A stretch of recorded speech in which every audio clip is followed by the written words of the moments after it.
What's up, everybody? Hope you're doing good. Welcome to the first cigar vlog in quite a while. I should probably turn my hat around because, you know, it looks better than having it backwards.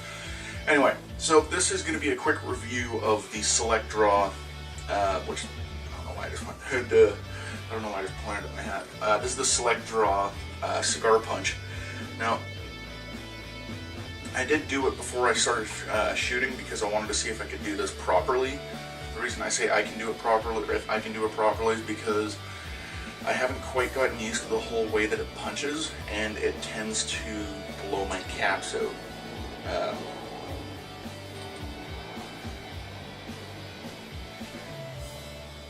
Sorry, somebody just walked by my apartment. Anyway, so it tends to blow the cap of the cigar out because I either go ham and go Godzilla on it, or I'm not gentle enough. Anyway, sorry, I have a maintenance guy coming hopefully today or tomorrow, so I keep thinking it's him. Anyway, so with what you get when you get the SelectDraw is you do get a wicked looking velvet pouch, which I unfortunately don't remember where I put. I think it's in one of my boxes somewhere or something like that, but you get this, you get that, and you get a business card and some stickers, as far as I remember, which is pretty dope. And honestly, check this out. So if you heard that, that just proves how freaking heavy this thing is. Like, I've almost dropped it on my foot a couple times, and yeah, that would hurt a lot. So the other thing I want to try to experiment with is putting a divot in both sides of this to make it a cigar stand, because it is the right weight. It would hold everything basically perfectly. So with it, you get 3 prongs, dragon's teeth, or whatever you want to call them, and you basically just punch it however you want. Sorry, a bit of tobacco in my mouth. I do recommend wetting the cap a bit first because it will make it a little more pliable, unless you keep your cigars like this. Sorry, my dish brush fell off my sink into the sink. Anyway, it does make the cap a little more pliable, and unless you keep your cigars at a higher humidity, like 72 plus, somewhere in there, then it should be okay, honestly, because it does have a little bit more give. Pardon moi. But the way I did it on my cigar, I'm experimenting with this and just basically, let's see, there it goes. Just going through and opening up all the punch holes I've made.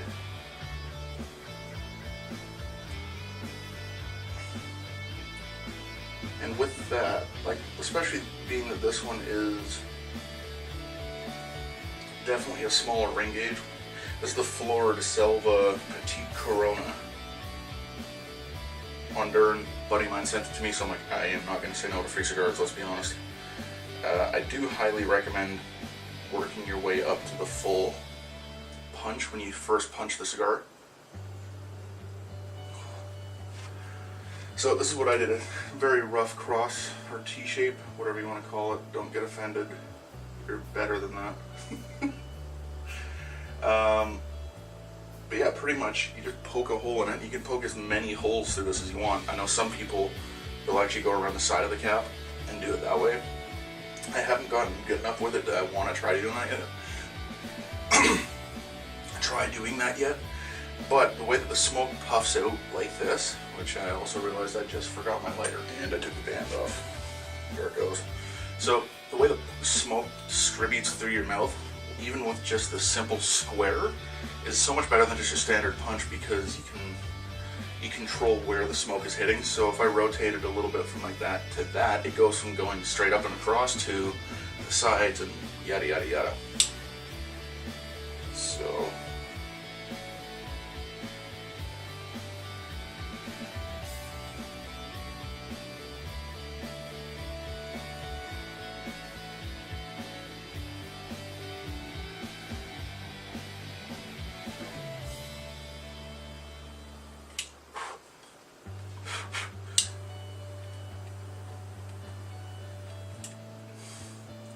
yeah. It's also a spicier Connecticut than I expected. So As you can see, it's a good volume smoke out of there. Depends on the cigar, obviously. If it's a tighter roll, it's not going to be as smoky. But the way that it distributes the smoke between your on your palate is quite interesting. I love it. Anyway, I'd give this a 9 out of 10. Honestly, it's just I don't usually give things 10s. I can't think of anything wrong with this thing, to be completely honest. They designed it to look like a chess piece, so it looks completely baller sitting next to your crystal decanter, or honestly on a chessboard, or around it, that kind of thing. But yeah, 9 out of 10, highly recommend it. Hit them up on Instagram, it's at SelectDraw. SelectDraw's cutter or cigar cutter, I can't remember. And hit them up. As for me, you can check my stuff out at Smoke Portrait. And yeah. The other thing I want to do is shout out a couple of people every couple episodes and that kind of thing. So the guy that I want to definitely give a shout out to would be BK23. Billy is freaking awesome. Such a good dude. Talked to him many times. We nerd out about cigars and all that kind of stuff every so often. But give him a subscription and a follow. His Instagram and his IG handle are both the same. It's at BK23XXIII, I think is how it is. Something like that. But he's got some fantastic content on his YouTube channel. The guy's got style that makes James Bond look like a noob. So go hit him up, give him some love, and yeah, I'll see you guys in the next video. Thanks for tuning in. Peace.